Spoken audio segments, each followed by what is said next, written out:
Some may find the following disturbing. Discretion is advised. The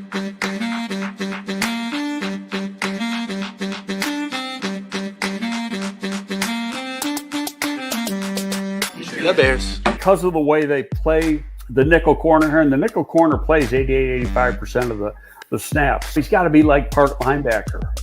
The Bears. When you're in a scouting room, there's going to be differences of opinion. The Bears. Once coaches get involved, of course, they've got their own opinions about what fits best for what they want to do, and that could be drastically different than what the scouts say. Well, you're looking at traits, and number one, he tested very, very well. The Bears. One thing good about Kevin, he's been with two other organizations, as well as being the commissioner of the Big Ten. He's been around. The Bears. With Greg Olson, Jerry didn't want to get rid of him. I didn't want to get rid of him. Nobody wanted to get rid of him. One guy wanted to get rid of him, Mike Martz, because Mike Martz didn't know what the hell to do with him. We tried to talk Lovey out of hiring Mike Martz for a month and a half. He's playing zone, but number one, he doesn't get enough depth with the drop. But who the hell's good? How many times does a 305, 310-pound defensive tackle drop into coverage, especially in a key situation? The Bears. Greg, why are teams wrong on quarterback evaluation so often? Number one, it's a hard position to evaluate. There's probably not as many real good quarterback evaluators as there needs to be. The Bears. The Bears. The Bears.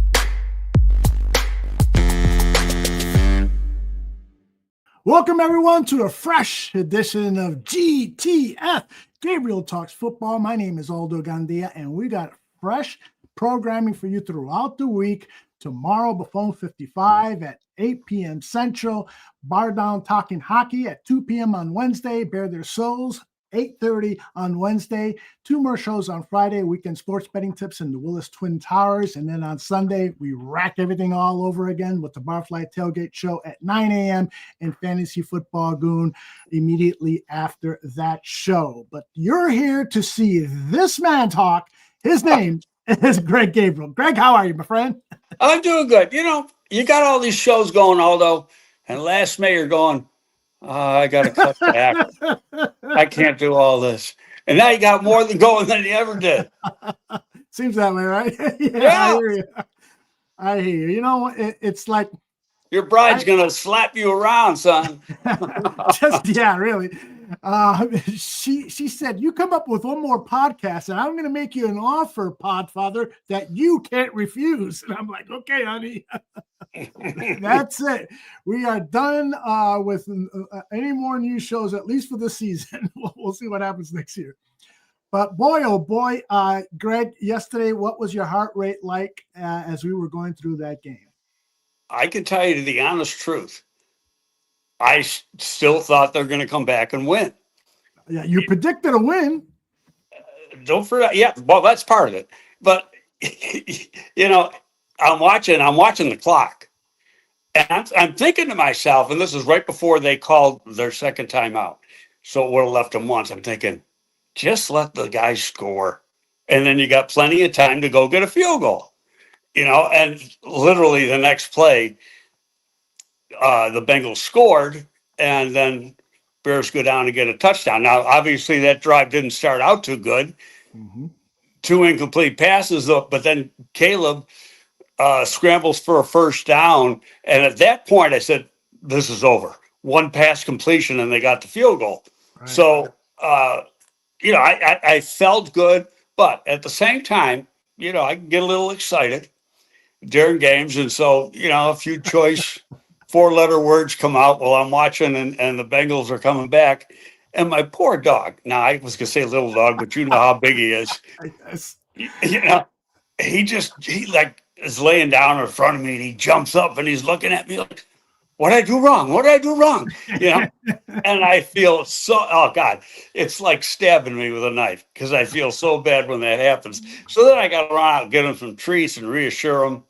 I was underneath my desk here just listening and having a good time. That is wild. You know, it's funny that you say that. because somebody sent this on our Ask Greg Twitter handle. Let me see if I can find it. Oh, here I it is. had tweeted it out. Okay, that's why. Because this person was asking about how your dog was. How was he able to survive that? There it is. Tom, listeners are dying to know if Greg's dog is okay after the fourth quarter chaos. He's fine, but he got fed a real good dinner as payment. Good. So now, he's probably thinking, that guy's such a sucker. I know how to fool him. Exactly. Way to go, Bennett. way to go. That is great news. Well, there's a lot to unpack about this game. Where do we start? I guess we have to start with Ben Johnson, I think, because these are the types of games that the Bears traditionally have lost. In fact, check this out from who was it? Kevin Fishbane, I think, wrote, where the heck is it? Darn it. Come in organized, and then things just go to hell. Well, here's an interesting one from that ties to most explosive offense in the NFL so far this season. You guessed it, the Bears, with a 14.1 explosive play rate per True Media Sports. That's pretty impressive. And also impressive is the fact that the Bears traditionally lose this game. They have lost 50 games in a row when the team scores over 30 points and have never won against a team. Even the opposing team scores. The opposing team, correct. Okay. So Ben Johnson wasn't coaching those teams. That's right. That's right. So seeing is believing, right? We got to believe that absolutely. This team is different. Absolutely. What are your thoughts about Ben? I got more respect for him every time. I got to tell you a funny story. My daughter will probably kill me. So she doesn't know much about him. Saturday night, she sends me a text. Mm-hmm. This is Kelsey, 37 years old. Okay. And she goes, Dad, how do I meet Ben Johnson? Center back. Why? Because I think I love him. And then she goes, I said, Kelsey, he's married and got 3 little kids. She sends back, my effing luck. Yeah, it was funny when he was talking about Halloween. Clearly, the guy is so busy that he doesn't even know, what's going on for Halloween over at the house with his daughters. Here's one that I was looking for. Kevin Fishbane, not only were the Bears 0-40 when giving up 42-plus points, they had lost 50 in a row when giving up 30-plus points dating back to 2013. This offense is explosive, and God bless Ben Johnson. He knows how to use that run game. And because Kyle Monangai had himself a game. Hey, you and I talked about him back in April. Yes, indeed. And people were pissing and moaning about it. Oh, they should have got it back earlier, yada, yada, yada. I said, this guy's going to be back. This guy's as good as just about any back taken in this draft. I mean, yeah, a couple are better, but he's easily one of the top 5. Mm-hmm. Pretty impressive performance. Now, you always say it doesn't matter who you're playing, it's all good. We have to admit, though, that this Bengals defense might be the worst in the NFL. Your thoughts? Not playing very well, and they haven't. This is 2 weeks in a row they've given up a lead right at the end. But at the same time, the Bears gave that to them with their own mistakes. But in fact, let me back up a little bit. It's because of how bad or how many big plays the Bengals defense has given up. That's why I thought the Bears were, even when the Bengals went ahead with 45 seconds left, I said, they're going to win this game. I felt really, really confident because I knew it was just going to be 2 plays and they'd be in field goal range. Yeah, my emotions, Greg, during that game were up and down so much that when the Bears scored that touchdown, Colston Loveland, to win the game, I started to get emotional. I mean, because this game was so important, and to have it clearly locked up. I was sending texts to people who were at Cincinnati. Great win, safe travels back home. And then all of a sudden I'm sending a text back. I may have talked too soon. and when they pulled it off, I was just an emotional mess, man. It's great stuff. No, it was great game to watch. I tweeted out after I said the game was a classic, and it was. Mm-hmm. Just the way it played out in the last few minutes of the game, regardless of what Cincinnati's record is, it was a hell of a football game. Mm-hmm. And another good win for the Bears. And that's 3 wins now where they've won on the final drive. And that does a lot for a team. If I'm sure you saw the locker celebration after that they had tweeted out. And it's each one gets a little bit better.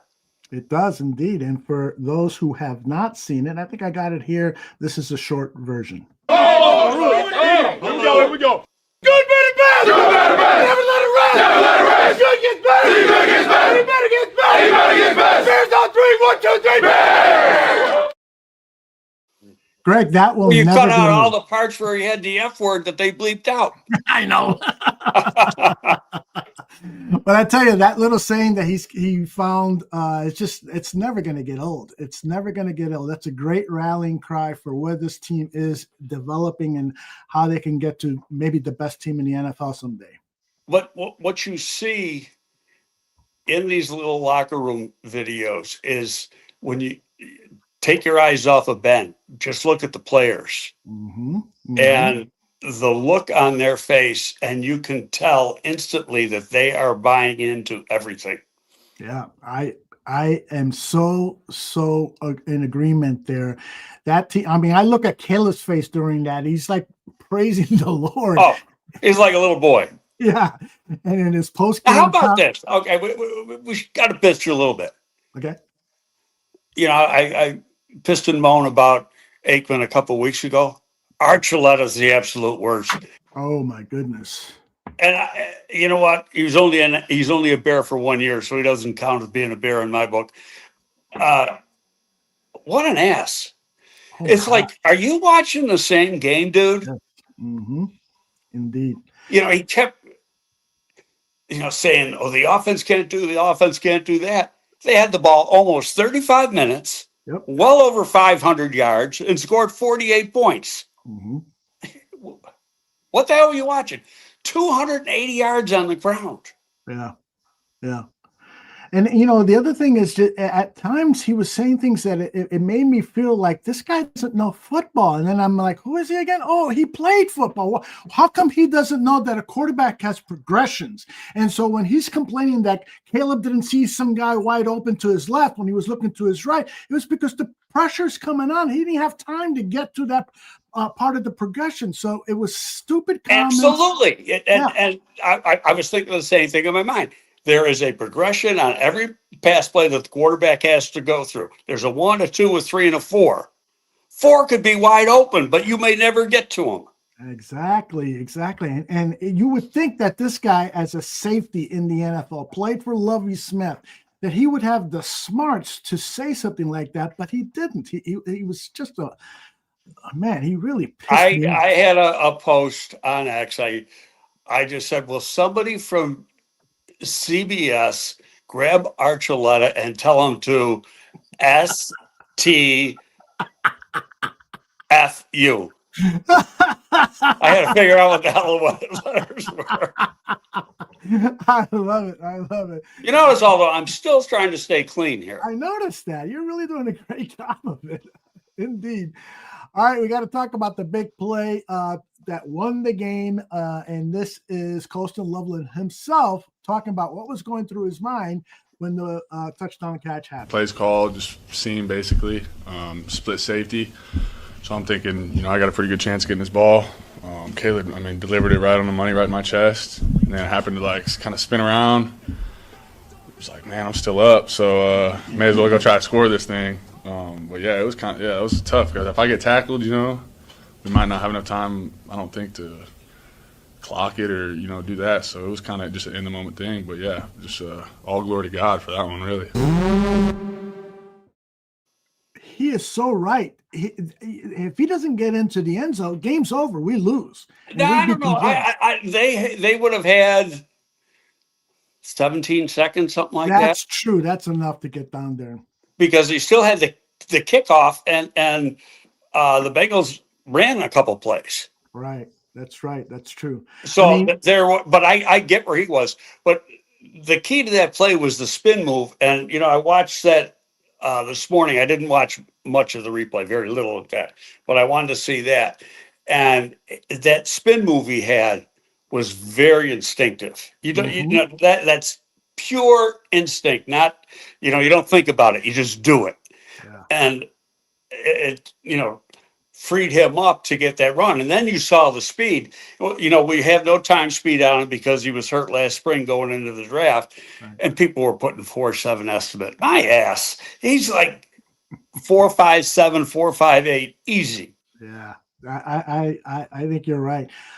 This is Caleb on that same play. And that moment, I was a little bit of an emotional roller coaster just because it was around 30 so seconds or around that time. And, you throw that pass and you want to get in field goal range and get down, clock it, and then kick the game-winning field goal. Colston made a great play. O-line blocked well. Threw a solid ball to Colston. He made a great play for us, bouncing off a few tackles and taking it the distance. And so in that moment, it's like Steph Curry with Steve Kerr, where it's like, oh, no, yes. So that's where I was in that moment. And like I said, Colston made a great play for us. That's why he's here. A little nervous he's going to get caught there? Yeah, I saw, I think it was 28 starting to track him down, and I was like, let's go, Colston. Pick up the legs and get in the end zone. You've took it the distance now. Go finish the game. Ben said that he was looking for coverage. Yeah, we were looking for that coverage. When you see that coverage, what do you, and the play call, what's kind of going through your head? Yeah, in that moment, I'm, when he calls it, I'm wishing. I know exactly what coverage he was wanting for that one play. Throughout the whole game, we were hunting it the whole game, and in that moment, before actually that moment, we were on the sideline. When him and I were on the sideline speaking, he was like, "I think we're going to get this coverage here in this moment," and it's awesome when you got a coach like that. I think we ended up getting the coverage, and just like I said, threw a solid ball, O-line blocked well, and like I said, Colston made a great play for us. That was an outstanding throw. Adam Hogue posted it, the all-22 angle of it, and when he fired that ball, it was a missile, and he really put it in a.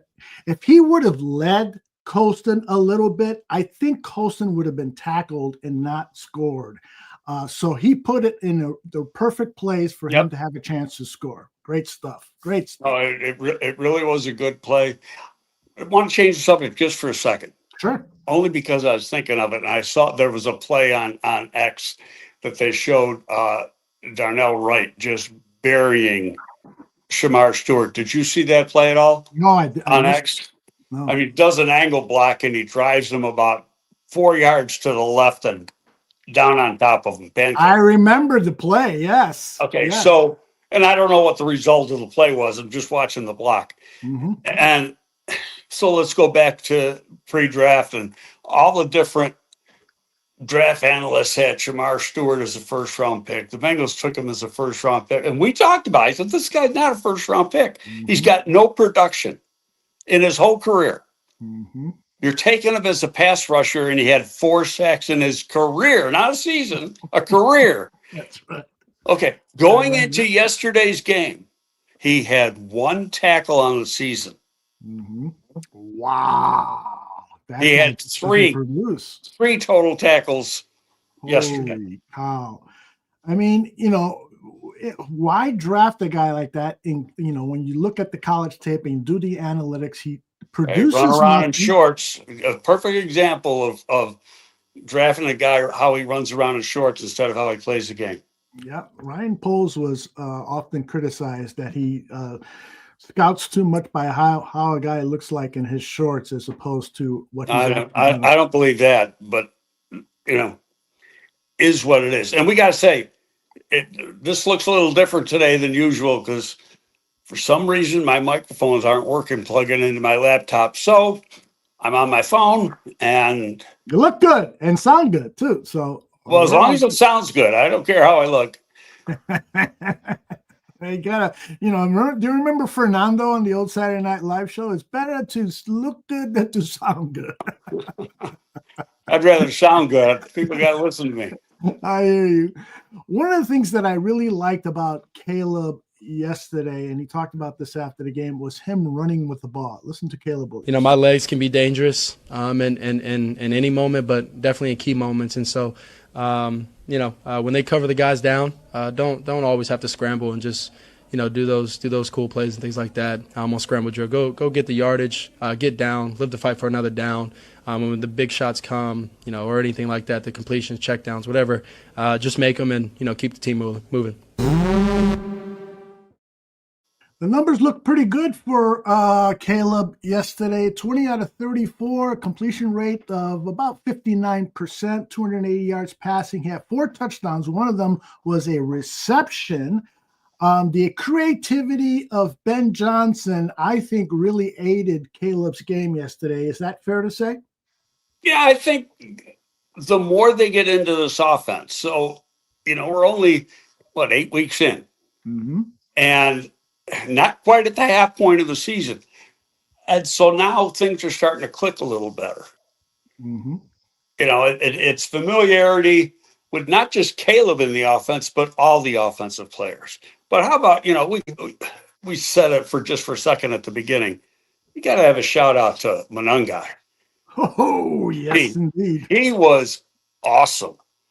Yeah. Just, and I posted this too. I said, he may be short, but he sure as hell isn't little. Mm-hmm. That is a big dude, compact body, and he's really strong. And just about every run he had, you saw him get yardage after contact. Mm-hmm. And a couple times literally moved the pile. Yep. And, on that, I wish I would have isolated that touchdown throw, because on that touchdown throw to Colston Loveland, he came over, he was to Caleb Williams' left, and he came over and picked up he wasn't a blitzer, but he was a defensive back, because they only sent 4 in, and so they tried to disguise who was coming in. Right. And Kyle immediately read it, went over, and he and Jonah Jackson double-teamed the guy, and Caleb had all the time to throw that. And Jonah Jackson and the interior of this offensive line, I know Jonah has been much maligned by many Bears fans. Jonah Jackson had a tremendous game yesterday. We got to be fair. Jonah Jackson had some struggles the first 2 games. Mm-hmm. Since then, very, very, very solid. Yeah, indeed. Look at these from some service here. 0 pressure, 0 hits, 0 hurries for Joe Tooney, Drew Dahlman, and Jonah Jackson. That is very impressive. And then you add the 283 yards rushing. Phenomenal. I mean, look at these numbers. The run game, 283 for the Bears, only 48 for the Bengals. That we more than doubled the average. We were averaging 7.6, the Bengals 3.1. They just dominated in the run game. And again, I got to give credit to Ben Johnson for sticking to the run so many times. I mean, Greg, I got to tell you, even back to the Lovie Smith days, he would say things like, we're going to get off the bus and run the ball. But some games, that didn't happen. I'm like, Lovie, what happened to running the ball? This guy, Ben Johnson, is really committed to the run game. The ballsy play that he called was a 4th and 5, and he ran the ball. How about that? And they got first. Yes, indeed. Indeed. They really had that Bengals defense lined up. And as Samo said earlier on the touchdown pass, Ben Johnson said we were looking for that cover 2 defense throughout the game. And he told Caleb, I think they're going to do that cover 2 in that last minute of play. And of course, the Bears took advantage of it and went down for the game-winning touchdown. Yeah, Bennett said because I was looking for that coverage a bunch in the last. He goes at the end of the first half and he said they never put it. They finally did on that play and touchdown. Indeed. Indeed. All right, let us talk about Colston Loveland's numbers. You know, he was targeted 6 times. He caught 7 passes. He had 118 reception yards, almost 20 yards per catch, 2 touchdowns. 5 of his 6 catches were explosive plays. A 10-yarder, I don't remember the rest of them, but up to the 38-yarder for the touchdown. Colston Loveland, why the slow start, and why are we seeing finally in the middle of the season him playing to the level that we expected early on? I think it's a rookie learning a very difficult, probably one of the most difficult offenses to learn in the league, and just getting up to date. Go back to what Ben says all the time. You want more play time? I got to be able to trust you. And I think some of that is what, and really, Komet getting hurt put them in a situation where they had to play him more. With, you know, going into like last week's game, then this week's game. So he's earned the right to get more play time. He's a hell of a player, and I don't blame the coaches. If you think that they're going to make a mental mistake, you don't put them in. Foster's pointing out that my graphic was wrong. 6 targets, 7 catches. Yeah, that's not. Sorry, Foster. You know how it is when you get my age. J2K brings up an interesting point. Says Loveland was also wide open on the missed touchdown pass for DJ. I think Ben saw that and called the same play that got Loveland his first touchdown of the game. Could have been 3 touchdowns for Loveland. The kid is special. I mean, talk about a massive target. That kid and his blocking has really, really improved. Well, yes, it has. There was a block last week that really surprised me. Yeah, I mean, he literally put a guy down on the ground, and you know, there was some snap in his hips, and that's one of the first things I look at in a blocker is do they lean into the block, or do they have some snap in their hips, which is the explosiveness coming from the lower body, and he has that. And that's a natural thing. You either have it or you don't. And so you saw that he drives his feet. From a technical standpoint, he's really good, and he's gotten stronger.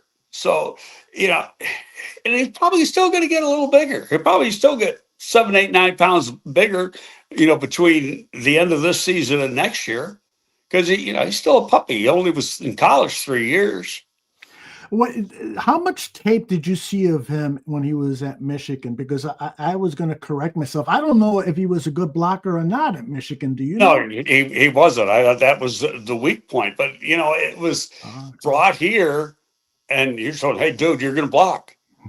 And blocking it's an attitude. It's a want to. If you want to become a good blocker, you will become a good blocker. You do whatever it takes to become that type of blocker. It's those that don't want to, they shy away, and those guys aren't going to be here. Yep, indeed. On the defense, it was those takeaways again, as Dennis Allen likes to call them. We had 2 interceptions, 1 fumble recovery, and the Bengals had no takeaways from the Bears.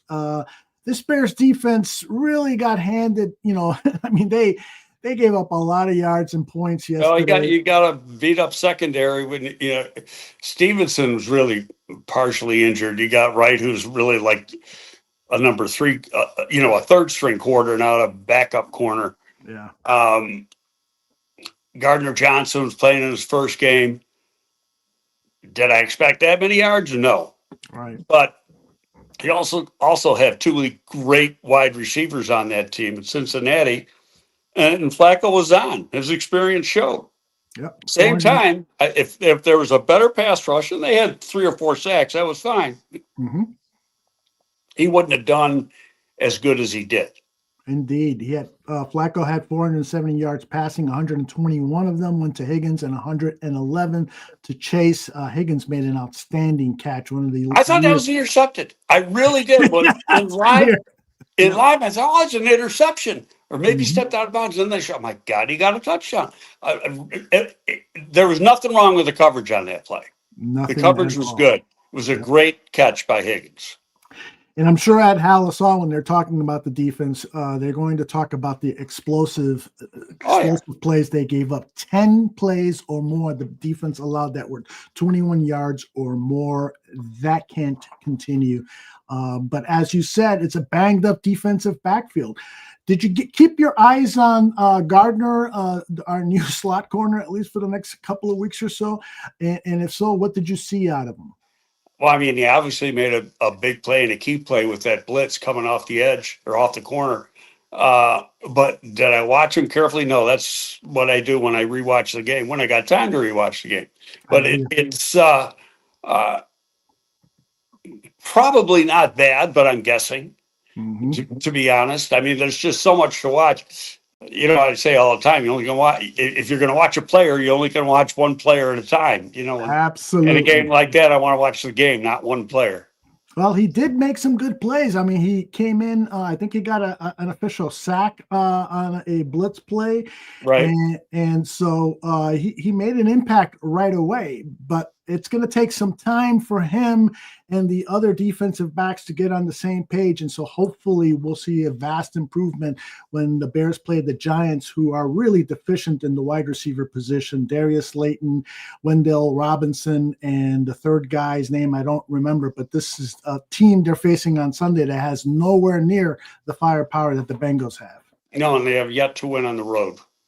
Oh, I did not know that. Yeah, I looked at that last night, and you know, I got a little affinity for the Giants in my heart. I spent 17 years there. Yes.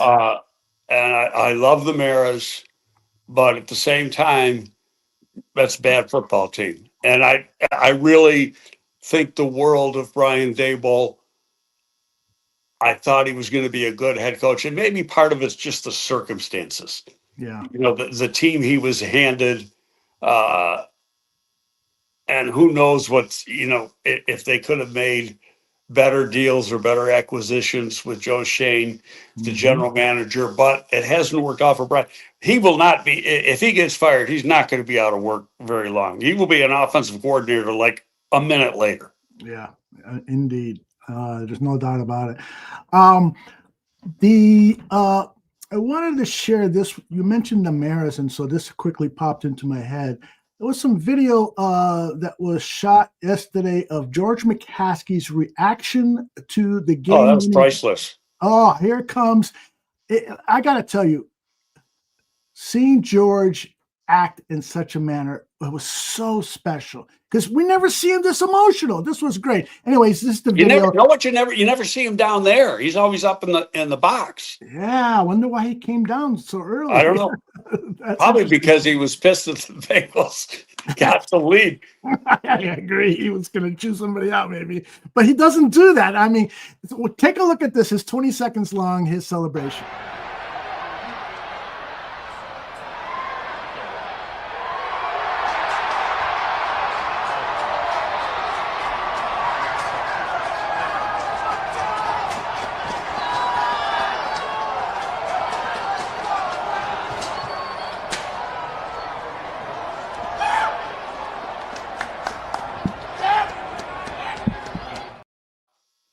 73 years old. He runs pretty damn good. You ain't kidding, man. And it's so awesome to see him fired up and with emotion. I've never seen him like that. That was awesome. Well, you know how I've always stood up for George. He gets abuse that is totally unwarranted by the fan base. And you met him with me when we went to camp. He is really a good person. Yeah, he really is. Brummy makes the joke that George came down early to fire Hightower straight after the game.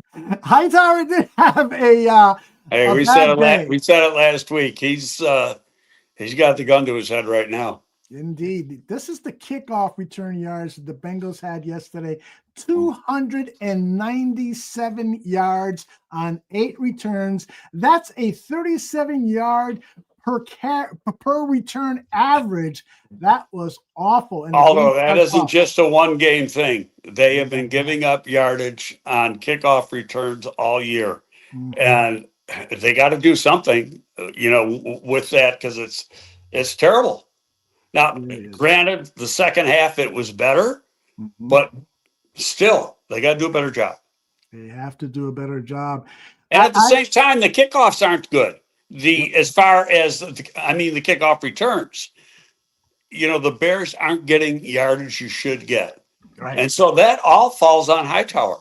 Yeah. It's sad because, he has shown promise as a special teams coordinator, but there's something has gone on. He doesn't even seem the same in his press conferences. He seems to look. Oh, I'm sure that, that there's pressure on him and he's hearing about it. Yeah, exactly. And he's the only coach. No, I take that back. There's one other one that was a holdover from Flus's coaching staff last year. Yeah, indeed. I did a little research, and I hate to talk about this subject, Greg, because I know it really bugs you when we talk about firing people and so forth, but I just wanted to make sure. I could not find any special teams coordinator who has been relieved of duties during the season. Do you recall anybody? Because I went looking and looking and looking, could not find. So he's going to be with us for the entire season. Hopefully he corrects these problems. I mean, there may be one, but I don't think of it. It's just the nature of what you got to do with special teams, because you're literally working with the whole team, both sides. It's the only coach that works with both sides of the ball, and to bring a new guy in at this point of the season just makes no sense, because he doesn't know the guys he has, and so he's just, to me, it'd be asking for more trouble instead of improving something. The only way you could do it is elevate the assistant to the head guy, because he at least knows what everybody can do. But I don't know much about this assistant, so I think that he's got to be good till the end of the season. Could I be wrong? Of course, but I would think, just based on history, especially at that position, coach, he's got to be good till the end of the season. But they got to do something. Yeah. And maybe one of the things they can do, and I'm not super familiar with who is playing special teams, but maybe put some of their better athletes, some of their starters, because when you were running things in the scouting department for the Chicago Bears back then, I remember guys like Urlacher playing special teams. Yep. Some of those guys. You think that's a possibility that Hightower might go to? It could. And the other name I thought of, because he's ready to come off IRA, and they got to do it by tomorrow to do it, is Ogbagminia. If I said his name right. He stays on IR if he's not elevated up to the 53 by tomorrow. And he was on the team last year for one reason: special teams. Now, he got some snaps as a linebacker and didn't play badly, but it wouldn't shock me to see him elevated if, in fact, he's healthy enough. Yep. Samuel says that Peanut Tillman was always on special teams. Yeah. So, and there's another guy, Austin Booker, is back. He had a sack yesterday, and so it was good to see. A hell of a sack and a caused fumble. Indeed. And I know that he's playing on special teams, and so give him some time. Hopefully he'll get better at that. But boy, oh boy, to start that game with a giving up an opening kickoff return, that was a kick to the gonads. Jan Hammer says, although he had Edmonds and Edwards on the field goal block teams, not on return coverage. Okay, thanks for noticing that. All right, let's talk about, I want to share with you a little bit more sound here. This is Ben Johnson being asked about how he kept his composure, or did he keep his composure during those last 2 minutes when people like me were just vomiting and then cheering and vomiting and then cheering. I try to keep it pretty steady. I mean, we were on top of it. I just try to keep level-headed in terms of making sure we have enough time for our own rebuttal. And so we're using our timeouts, and, that's kind of worst-case scenario, but you're kind of thinking that way and making sure that you got a chance. And, we came back and we needed a field goal and just about a minute left in a timeout. So we felt pretty good about that scenario. So, yeah, I mean, it's easy to go up and down and ride that roller coaster, but I think the coaching staff did a pretty good job just staying level-headed throughout. Like in the sequence that you're talking about with the Bengals going in, it looked like you weren't conceding anything, but you were preparing for at least the probability that they were going to. Yeah, you know, and you could see it in their intent as well. You know, they got down in the red zone, he started running the ball to try to drain some of the clock off, and so, you know, that's part of that game is they want to have the last score themselves and win the game, and we want to have enough time just in case to rebuttal. So, yeah, that's the strategic part of it that can be a little bit fun. What's going through your mind on Colston's play? Are you thinking, okay, he's got it, he's going to be in field goal range, and then he takes off and runs away from everyone? Yeah, I just told Jeff that I was hunting one coverage there before halftime and end of the game in the 2-minute scenarios, and couldn't get it. There was probably 3 or 4 calls I had, and I just didn't get it. And then finally we got it on that particular play, and Caleb did a great job seeing it, delivered a good ball. Figured it was going to be explosive. Wasn't expecting it to be a touchdown though, and I think that was Colston's speed just taking off and going for it. So it was good to see. So on that play, is Colston the number one? Yes. Yeah. Love listening to that guy talk, Greg. I love it. When his coaching career is done, he could end up being a great analyst in the mold of John Madden or somebody like that. Great stuff. Well, I think he's only 39 years old. He's going to be coaching a while. I hope so.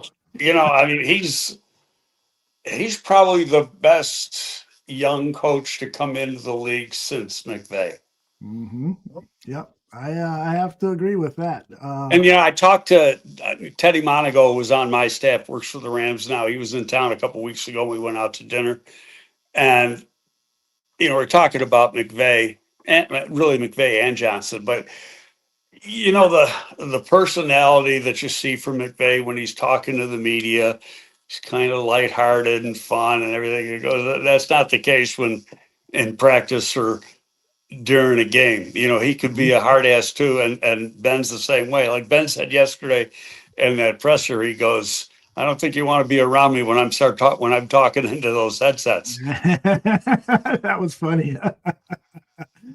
Ben Johnson for president after our Super Bowl, says STC. All right, let's get to some questions. Here are a couple that came in via Twitter on our Ask Greg Twitter feed, and let me cue it up here. Let's see. We have this one from Brandon Lawson. Should we be worried about Grady Jarrett and Odebengo signing, or does it take time to learn Dennis Allen's defense? Good question. Fans think in the terms of sacks. Mm-hmm. I get it. And Ben was pretty much asked that same question a week ago. And his response was, we're fine. He goes, I get it. You want sacks. He goes, but we put as much emphasis on pressures and stopping the run. And he goes, he's getting pressures. He is stopping the run. Talking Dale. Jarrett's been banged up. I mean, there was a week before he started playing, there was a picture of him. And, you know, he had sweats on, but you could see he had a big brace underneath those sweats. Yep. on his right knee. And so that's his game is explosiveness. Mm-hmm. And if he's not full go, that hurts his explosiveness. Now, I'm not making any excuses for him. But it's, do you want more? Yeah, you want more. But part of this with Booker back, you can move Deo inside on pass downs and put Booker outside. Mm-hmm. And that itself creates a little more pressure inside. And then you can rotate Dexter and Garrett at the other tackle spot and keep fresh guys in. So, I don't think it has anything to do with learning DA's defense. You know, it's a lot of the learning with the defense is more with the linebackers and the defensive backs, because you got all the different coverage stuff. Mm-hmm. But with the linemen, makes, I mean, yeah, you got to learn the calls and you got to make sure you're hitting the right gap. But at the same time, it's a lot more basic than it is for a linebacker or a DB. A lot of talk in the chat room regarding Dale was seen in crutches, has a high ankle sprain, will probably miss a few games, is some of the scuttlebutt in the chat room. Do you think if that is indeed the truth, that Dale might miss a handful of games or even just a couple of games, do you think that would put more of an onus on Ryan Post to try to find a defensive lineman? It could, but you got Booker came back, didn't play badly, had a big sack, and that's only going to improve. It's who's out there. Right. Like I know some people were pissing and moaning because Jalen Phillips got traded to the Eagles this morning. They gave up a late third. Philadelphia got robbed on that. A late 3 is like 2 rounds too high for Jalen Phillips. Because I looked at all his numbers yesterday. He's in the 5th year of his contract. They picked his first round pick, so they picked up the 5th year option. It's $15 million. So you pick him up, you're paying $7.5 million. Now Miami did pick up some of the salary, but still, it's a rental. He's a free agent at the end of the season. On top of that, his best year as a pass rusher was his rookie year 5 years ago, 8.5 sacks. Since then, he had 1 year with 6.5. After that, 3, 1, 4. Nothing's only got 3 this year. How do you give up a 3rd round pick for that, especially when it's a rental? Yep. To me, it's 5, fine. Late 4, maybe, if I really need the player. 3, you're out of your freaking mind. I agree. I did a little research myself, and too risky. The guy has had some substantial he's had a lot of injuries probably. Durability sucks too. Yeah. But the big thing is he's a rental. Yeah, indeed. What do you say when people say the Bears shouldn't make a trade like that because they're a year or 2 away from seriously being Super Bowl contenders? Do you agree with that sentiment? It's really a hard question to answer. People think you can just go out and, call 1-800, make a trade. And it doesn't work that way. There are so many factors that play into it. What's the contractual status? How much money do the Bears have? Bears got like $7.5 million in cap space. So that means if you were to pick up even Jalen Phillips, you would have had to restructure somebody else's contract or you're over the cap already. Yeah. Okay. So that plays into it. And restructuring itself can be a risky thing. You only want to, change the contract of a current player and do a restructure. And by restructure, I'm just saying convert salary to signing bonus. But you only want to do that on a player is going to be here for the long term. Because then you can absorb it. But if it's a player you think, after this year we might lose him, you can't do that. You're just inviting more trouble on the cap end. So there's that part. There's what do you got to give up for the trade? What's the injury history on the player?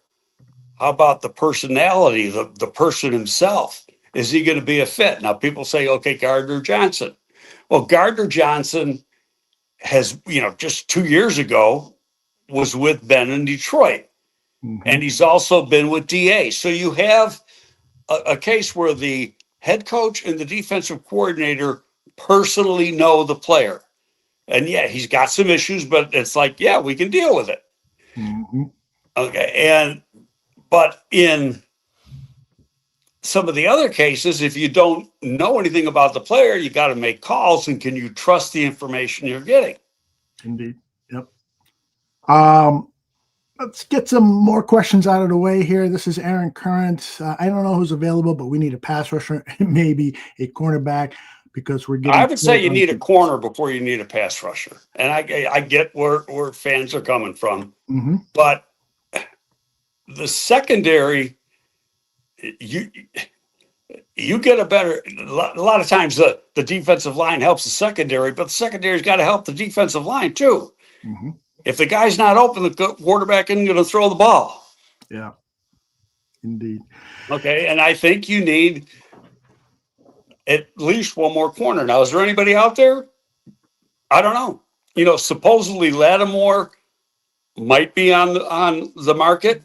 He tore an ACL yesterday. So bye-bye. He's gone. yeah, so that's done. There's the big corner out in Seattle. Possibility, but what do you got to pay for him? Mm-hmm. I'll say this. He was a 5th round pick. I'm not giving up very much for him. I don't care how much he's played. He's a 5th round pick. Mm-hmm.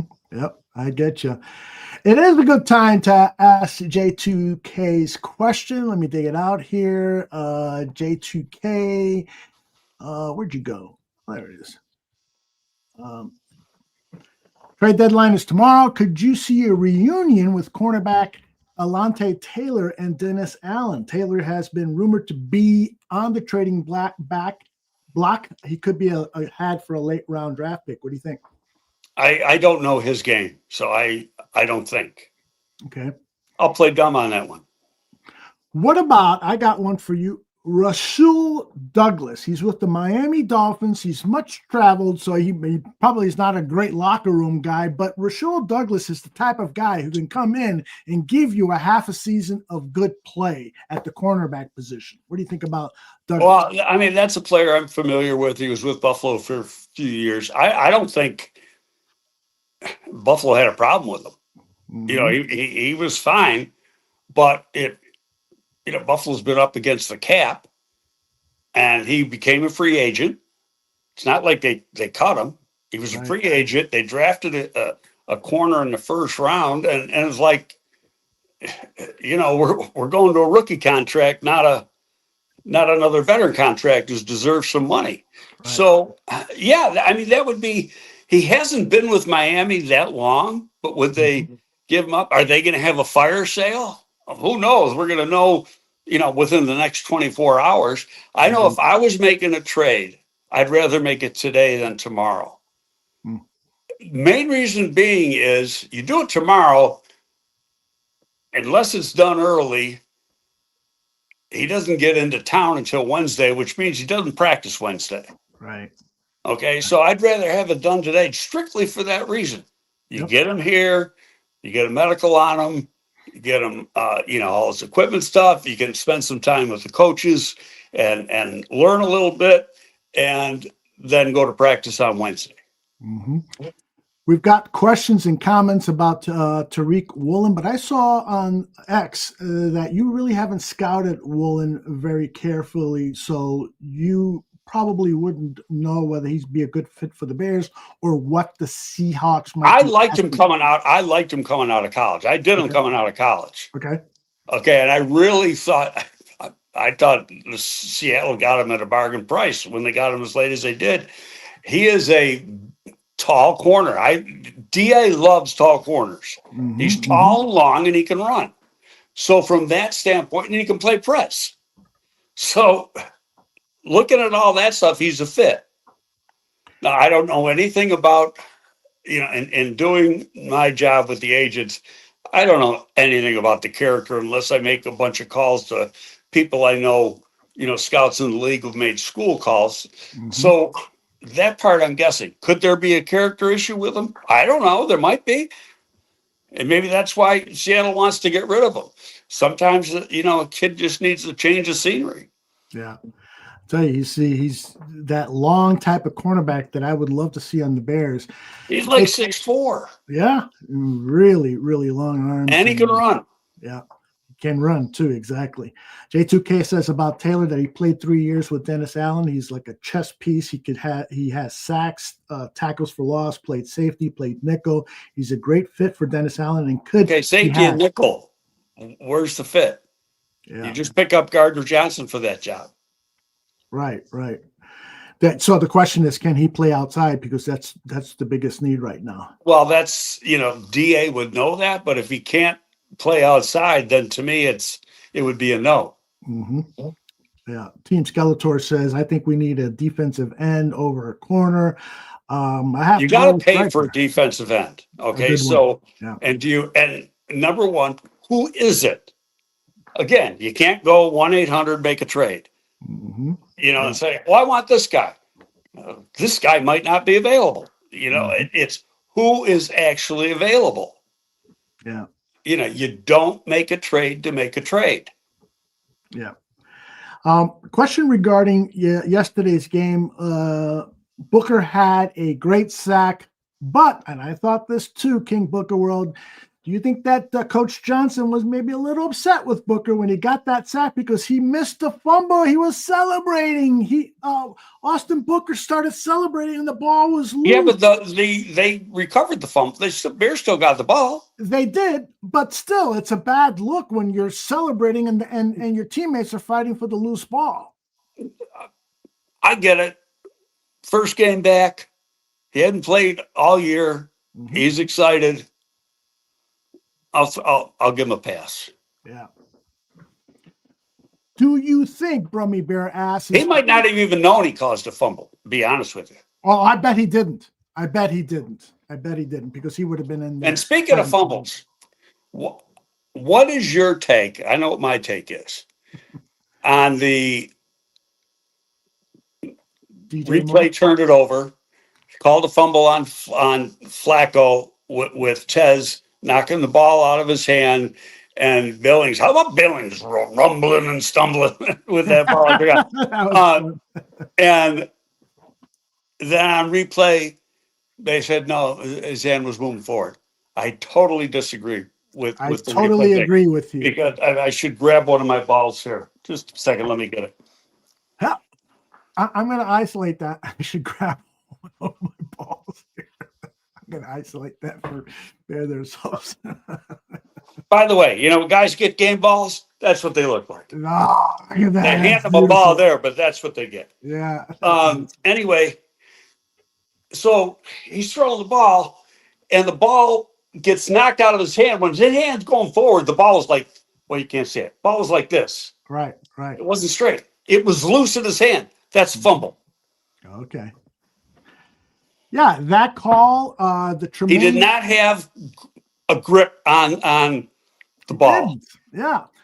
The announcer said that he sandwiched it into his hand. I don't know if No, that's he had lost control of the ball when Tez hit his hand, hit his arm, and the ball started moving. And as soon as the ball starts moving, you have technically lost control of the ball.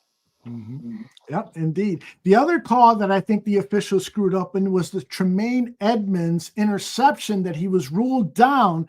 The guy did get maybe a finger on him, but he wasn't reaching, to me. I agree. And I saw it from an opposite angle this morning. Mm-hmm. So, having it come from the other sideline, and he hit him like with two fingers and literally just a glance.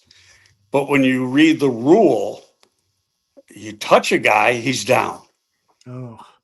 And and at that point, the interception hadn't even really been made when he touched him. So I don't know. That's another thing you send to the league and go from there. Yeah, that one probably isn't even worth sending to the league, other than maybe pointing out that they got the bad call. Because Ben Johnson says we send them to the league so that we can make sure if we're teaching our guys correctly. Well, Tremaine didn't do anything wrong at all. No, he was a little PO'd after that too. I don't blame him. At all. The old man can run pretty good, can he? Yes, he can. So that he presents an interesting problem in the offseason because is this the last year of his contract? Do you recall? Tremaine Edmonds? I know somebody in the chat is going to know. And so all of a sudden he's gone. It might be. I think he had a 3-year deal, but we can I can look it up because I'm not using my laptop. There you go. The computer is free. I'll ask people in the chat while you're looking it up. What do you think about Tremaine Edmonds? Has he worked his way back into getting a contract extension? Hey, he's having a Pro Bowl type season. And if people don't want to believe that, then that's their fault. Indeed. Breaking news, Josh Simmons has returned to the Chiefs team facility after missing 4 games to tend to a personal family matter. He's got 1 more year. 1 more year. That's a blessing for the Bears. Now he's going to want. He has a year next year. He's got a base salary of $13.9 million. The accrued signing bonus is $2.4 million, and he's got a roster bonus of $1 million. So he's got a cap number next year of $17.4 million. And I agree with Pepe Sylvia. I think Tremaine Edmonds has become one of the best linebackers in the NFC this year, if not NFL. So totally would love to see him continue with the Bears. J2K and part of that is all they did was move him to Will. Mm-hmm. Yeah, indeed. J2K is wondering, do you think that Sweat and Dexter are living up to their standards on the defensive line? I think Sweat's having a heck of a year. I agree with you. And Dexter's an interior player. They're both playing good football. Yeah, I think, with Dexter, it's always harder to tell because it's the interior of the line and they get, lost in with all that traffic out there. Right. But with Sweat, to me, it is obvious that he is having a good year. How about this? Sweat's had some plays that have been called back because of penalties. Yes. It had nothing to do with him. He had a sack in a game earlier. That play yesterday, it wasn't a penalty, but it was an overturn. Those were big plays on his part, and call that an incomplete pass. Total bullshit. I hear you, man. Hey, I had a thought yesterday that I want to ask you, and this is, really something that we would talk about later, really after the season.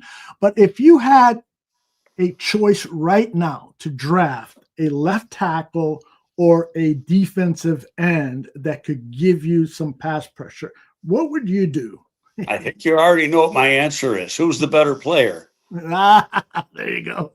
Well, if everybody said, okay, they're about equal, let's talk position need. What's a priority? If number one, if that's what you want to do and they're both equal on your board, then you would go with the higher need. Okay. Which right now, do you think it's left tackle or Samuel says defensive end? I'm going to answer it this way. Everybody says this is supposed to be a good edge class. I don't see it, at least so far. Interesting. Okay. There's some guys with the talent. Okay, like go back to the first week. And Reuben Bain from Miami just had a hell of a game against Notre Dame. He didn't have another sack until Saturday. Wow. And if you're going to draft a guy to be a pass rusher, he better frickin' rush the passer. Yeah, you better get that uniform dirty. And so there's guys that, we're supposed to be able to put up good numbers, and I'm not seeing good numbers. Yeah. And so now there's still 4 or 5 games to go, plus conference championships, bowl games, etc. So we'll see how it plays out. It could change between now and the end of the year. But, and then again, more wins the Bears stack up, puts them a little further down the line, which actually then plays to their favor if the edge class is not outstanding. So you don't have a bunch of, say, top 10 type edge players. Gotcha. Flex has an interesting question here. He says, does the signing of Gardner CJGJ mean something is different in the Bears locker room? Signing a guy who has a history of infractions on the field for being overly aggressive and stuff, and a big talker too, on the field and maybe off the field. Do you think there's something different going on in the Bears locker room that the Bears would say, hey, it's okay to bring this guy in? Ben answered that question last week after they signed him. They know He Dennis. said, I like our locker room the way it is. We got some strong veteran presence. Mhm. You know, bringing in guys like Tooney, Jarrett, Jackson, those type of guys are players that have been Pro Bowl level players. They're got strong personalities. They're good leaders. And when you have that, and you got guys on both sides of the ball, that makes it that much easier to bring in a problem child. Mm. Okay, because again, you know, that's what you have those veteran players for, to police the locker room and straighten those guys out. So we can go back to the Jalen Carter debate. The Bears had no locker room to take Jalen Carter.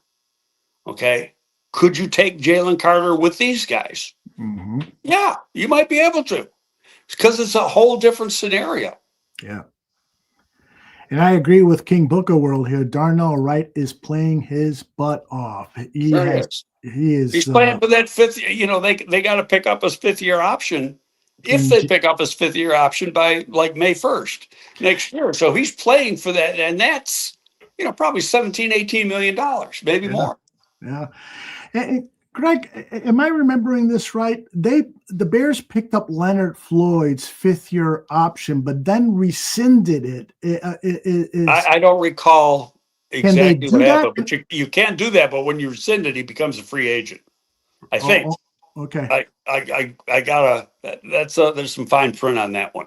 Mm-hmm. Interesting. All right, let's see what else we got here.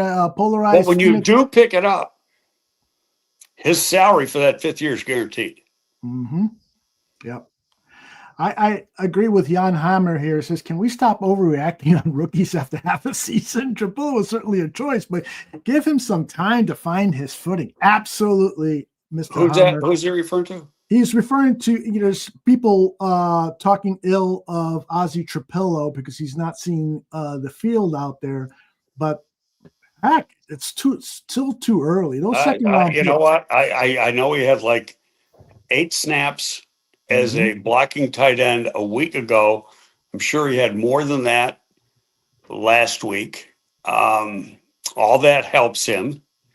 It's, you know, go back to the trust thing. They didn't think, I said this earlier, I guess it's the best way to put it. Most teams, and you go back to how, because we talked about, we thought he was playing pretty good at left tackle. Yes. And most teams would have said, we're going with him. Mm-hmm. Let him learn. This coach doesn't want to do that. Now, did he make a mistake with Braxton because Braxton wasn't healthy? Probably. And had Ozzie, if they said, no, we'll go with Ozzie, and Ozzie would be that much better now? Probably. But then when you take, you know, Theo's not a rookie. He was on the practice squad last year. He's been through it. That's right. His athletic numbers are off the chart. His athletic numbers are outstanding. His main fault is short arms to play left tackle. Right. It's funny because they're saying that right now in the chat. Go ahead. So do you think that he can overcome the, for lack of a better word, handicap of having short arms and play the left tackle position? You got to have really quick feet. I don't know if he does. He's got pretty good feet. Okay. And you know, his athleticism is fine. Sometimes his angle on his setup needs to be improved. Part of that's coaching, part of that's experience. You know, you when you get beat, you see why you got beat. Thing to counteract that. You know, when you're in practice and you're working on things by yourself. But you know, to have the arm measurement he has, you're giving away some leverage unless you're playing, you know, an edge player that has shorter arms. But if you're playing an edge player that has, say, 35-inch arms, then that's a little bit of a disadvantage. But I'll tell you, in the run game, guy's pretty damn good now. Yeah, he's a. You notice since he's been playing, the run game took off. Yeah. That's, there is a correlation to that. There's no doubt about it. Absolutely. Have you heard anything about Karan Amagaje or his injury or anything like that? No. Okay. But Karan's got to a point where he missed part of this camp. He missed all last camp. And now he's like, could he be thrown by the wayside? I don't know. But he can't. I think he's around now. He's eligible to come off of IR. So it'll be interesting to see if they even open the window for him. You can wait. Mm-hmm. I mean, you can do it whenever you want. They might wait to see, see if an offensive lineman gets hurt. Mm-hmm. Knock on wood, the line is actually, except for Braxton, who was hurt coming in, the line's been healthy. Yeah, that's very true. A lot of talk in the chat regarding Cairo Santos, and is it time now to bring in Moody for the rest of the season? Your thoughts? I'm going with Cairo. Moody is not a proven. He kicks some field goals here, but in his career, he's not a proven commodity. Yeah, he's like 75%, 70%. Yeah. And the one miss didn't count as a miss because there was a penalty. Mm-hmm. So does some people think they got to kick 100% of the field goals. No, they don't. He's kicking 85. He's doing a hell of a job. Yeah. You'd like to see him kick 100%, but it's not realistic. There's never been there's going to be, could be, and there's three parts involved. You got the snap, you got the hold, and you got the kick. Yeah. So the snap's bad or the hold's bad, and the kick is missed. Is it on the kicker? Well, not if it's one of those two things. If it's just a shank, that's usually on the kicker. Mm-hmm. And Keds is asking, why doesn't Torrey Taylor do kickoffs, given that he is so proficient at placing the ball in certain areas and so forth?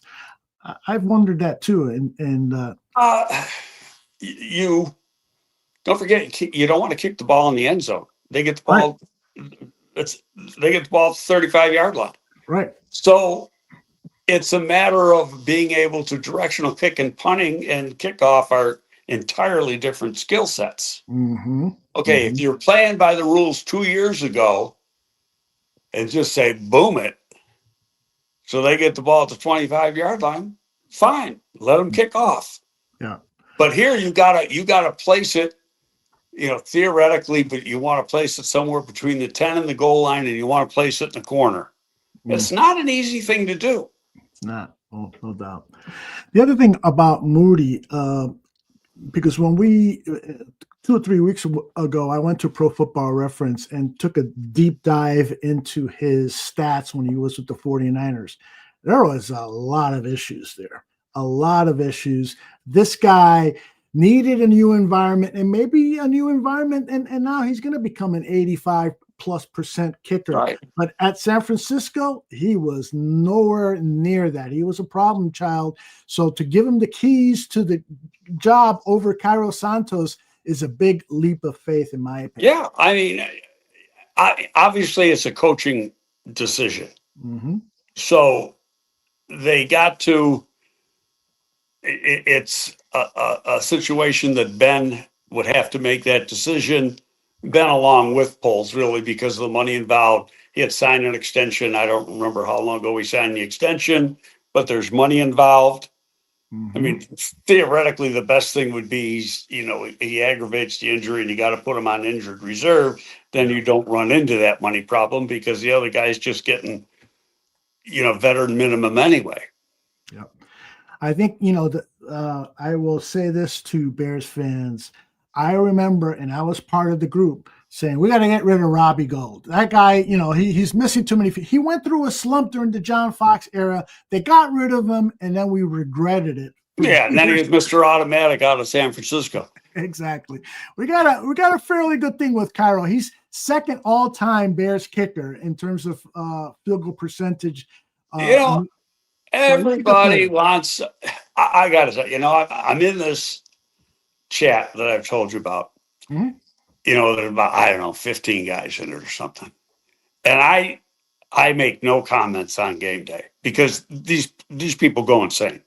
Some of them are listening. So, but the stuff after Cincinnati, scores and they go ahead. I'm going to tell you, there's probably 25 different posts, and that MF and the Bears, blah blah blah blah blah, and then they get the touchdown. And then of course everything changes, and I felt like saying, "Will you guys just shut up and wait till the game's over?" Thank you. It's like I said at the beginning, I never felt they weren't going to win the game, especially given how much time was left and who they were playing. Yep. If I've talked about this, I want to write a manifesto for all Chicago Bears fans, and one of the tenets is don't ever give up until there's zeros on the clock.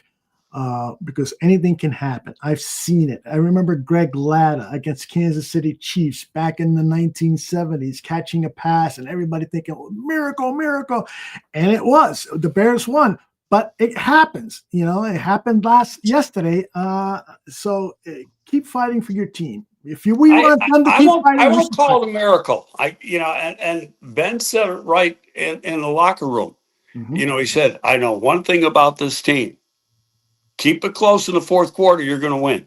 Yeah, indeed. I think we did not get to this question. I think the Bears' biggest need, this is from Brad Johnston. He submitted this on X. He says, I think Lattimore's not available.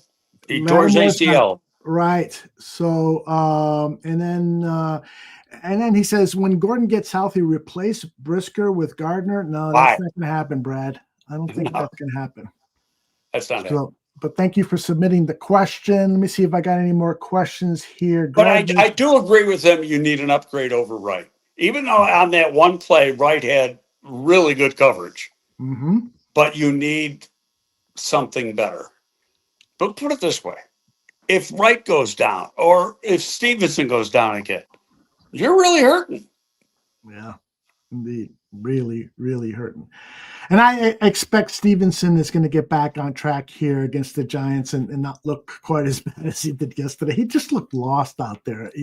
I agree. That's the perfect play. He blew a coverage on one play. Exactly how he blew it, I don't know that. Yeah. Because you got to know what he's being asked to do on a particular play. But it was an explosive play by Cincinnati, so but they'll correct it.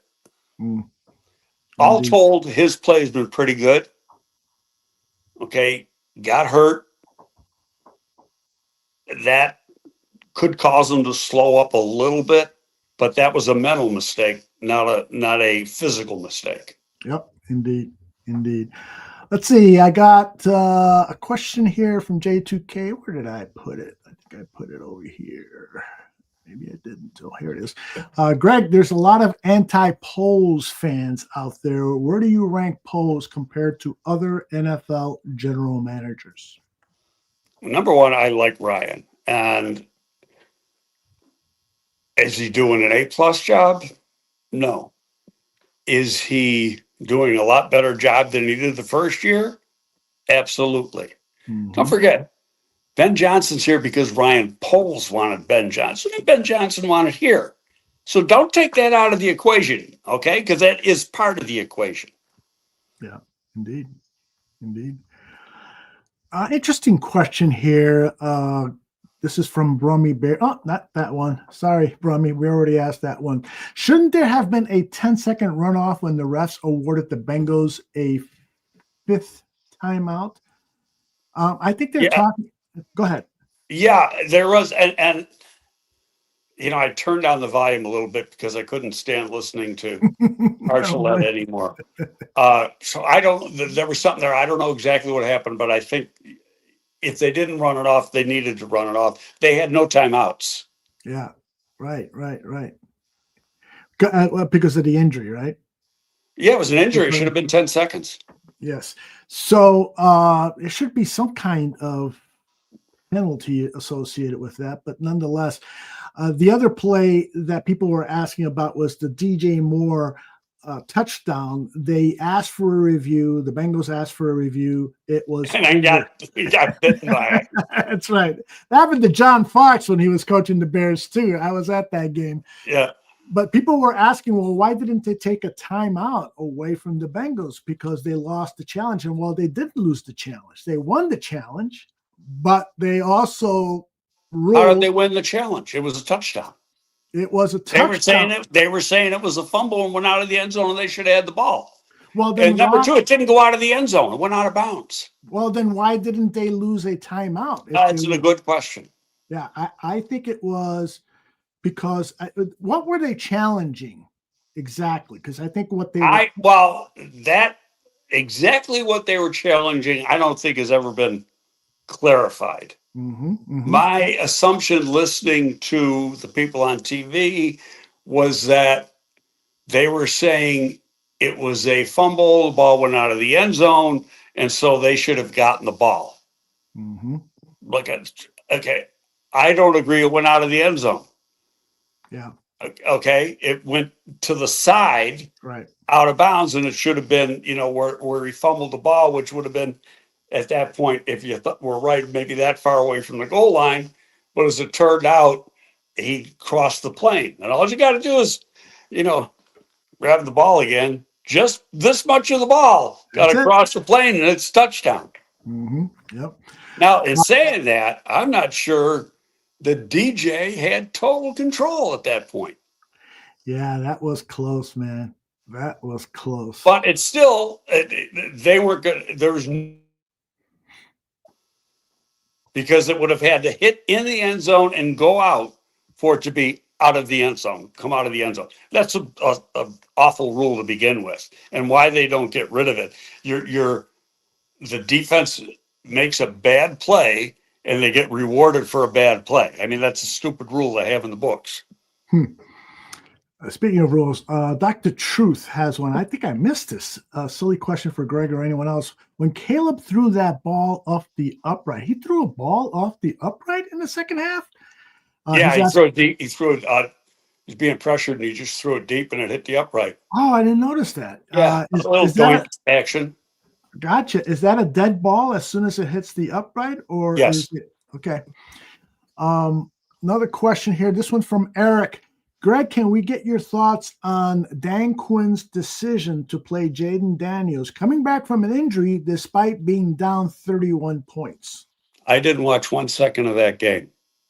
All right, so I couldn't tell you. I know he got hurt. He dislocated his elbow. I read that this morning. I would have. Was that his throwing arm? No, it's his left elbow. But it still might put him out for the year. Yes, there's speculation he's done for the season. Here's the thing, Greg, is on the series before that, they were near midfield, and they punted on 4th down and 6 or 7. So, in essence, they were throwing up the white flag. Well, they get the ball again, and they put Jaden Daniels up there. It's like, well, you're down 31 points. Why is he out there running an RPO where he could get hurt? And so Dan Quinn was asked about that after the game, and he said, we really didn't think about it that way. And so, hindsight being 2020, he said, I wish I did not put him back in. But it was a tough move for Washington. And hand to God, Greg, when that game started, and I think Daniels got sacked or hit early on, I was going to post on X. I like to watch Daniels play because he's such an entertaining player, but I can't see him having a long career in the NFL. And then I said, you know what? I better not post that. People will come at me for wishing injury on somebody. But I feel that way. That guy is so thin. I mean, and look at Caleb. He's so thick and durable. Guy hasn't missed a game in his NFL career. Now Daniels is probably going to miss. I don't think he missed one in college. Right? Yeah, I agree with you. Not Okay. at Oklahoma. Daniels not at is USC. built like this pen here. I mean, he's got a real lean build. Sure does. And sooner or later, you get hit in the NFL, that's going to catch up. And that was one of the negative points that some teams had. That how frail is he going to be? What's his durability going to be like? I've seen a few posts on X, and there might be something to it. You know, how the Washington game, the way the Bears lost that game, basically ended their season. They went in the tank after that. Yep. Well, people are pointing out that Washington hasn't played worth a damn since the Bears came back and beat them a couple weeks ago. They haven't won. Indeed. Yeah. And was that like payback? Yeah. The football gods work in mysterious ways. Taurine says sad Jaden Daniels needs some more milk. He needs a few steaks and pasta and Indeed, man. Well, he's going to have time to fatten up a little bit. So good luck to him and his recovery. All right. So next week, we got the New York Giants coming in. Guarantee. It's a guarantee, huh? That's guarantee. Really? Yeah, I'm doing it again. Wow. But what do you think the Bears have to do with their defensive backfield to stop Jackson Dart from having one of those games where he embarrasses the Bears defense? He's a rookie. I don't, he's good. Yes, he's he is. playing really good. Okay. Yeah. But he doesn't have 20 years of experience or whatever Joe Flacco has. He can make plays with his feet. The Giants have not won on the road. Their defense is awful. You look at they're giving up over 30 points a game. The game's at home.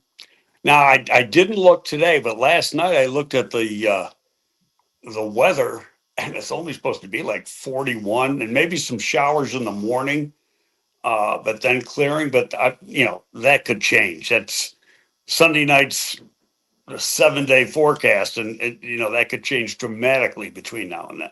Yep, indeed. Lutz with a $5 donation. He got $2 early in the show. Thank you very much, Keith. He says, on a lighter note, the Lions lost once again. The Dan Campbell watch has once again started. On that note, the Bears won, and Ryan Post for NFL Exec of the Year is back. You know how the Lions fans were, kind of mocking Johnson, saying, well, it was Johnson, not really Ben, or it was their head coach, not Ben Johnson, and Morton's going to be fine. Well, now they're crying for Morton's head. Yes. Boy, that changed quickly. Oh, hey, you know how fans are. What have you done for me lately? Yeah. But the game that surprised me was Green Bay at home, losing to Carolina. Yeah. So, of course, I had to throw a little egg in there. And of course you did. All these cheeseheads tell me how great Green Bay is. How come they lost to Carolina at home? But I'll tell you. Now, one cheesehead responded. Usually they're a bunch. Yeah, usually they swing back and miss. But I tell you, they're a half game ahead of the Bears, and that's it. That's because that tie counts as a half loss. Right. And we have 2 games with them. This, to me, is a very important month, this month of November. And we started off really good. Let me bring up the schedule here. So we're 1-0 in November now. We got the Giants next week. That should be 2-0. Then we've got that all-important divisional game against the Vikings. We have to beat them on the road in Minnesota, be 3-0 in November, and then finish things off by beating Aaron Rodgers at Soldier Field. If we get 4 in a row in November, we are definitely in the playoff hunt. I saw that I lost you there momentarily. Greg, are you back with me?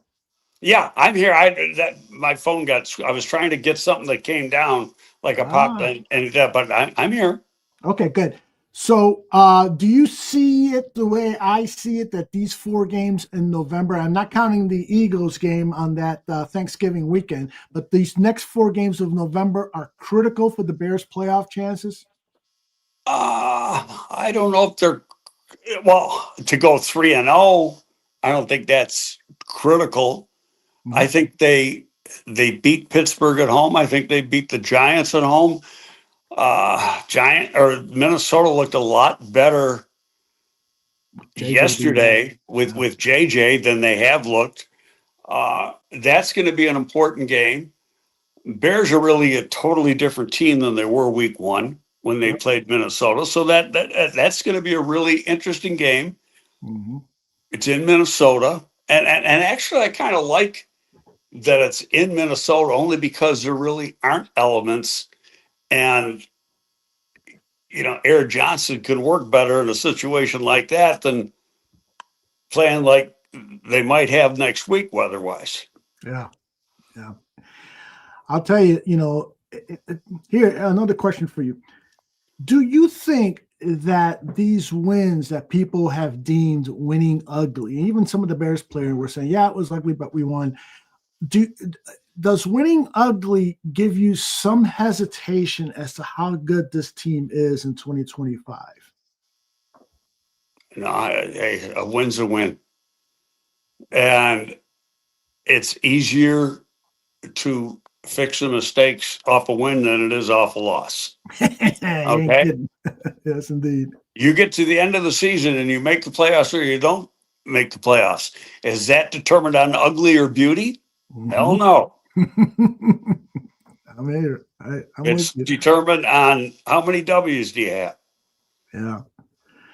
Very generous of you, Team Skeletor, and $9.99 donation. It was a great day when the Bears win and the Packers lose. Absolutely. It's a great day when we get a $10 donation from Team Skeletor. Thank you very much. Appreciate it. Sports Chicago Style says, although graphic-wise, can you update the schedule with the wins loss from the previous weeks? I will do that. I promise you, Sports Chicago Style. It will be done in time for before 55. For tomorrow's show, because we're going to talk about that. I'm not mistaken, the Bears are 4 out of 5 now, right? I think you are correct. Or are they 5 out of 6? They're 5 out of 6. They lost the first 2. They're 5 out of 6. That's right. 1, 2, 3, 4, and 5. Correct. 5 out of 6. 5 out of 6. Yep. Okay. Tell the naysayers to jump in the lake. Hey, naysayers, go jump in the lake. All right, I think that's going to do it for our show. Any last words, Greg? You've guaranteed a win against the Giants. Anything else you want to share with us? No, hey, it's a good day. It's Victory Monday. It is Victory Monday. I still got a few more reports to do, so I'm not done with work yet. Oh, okay.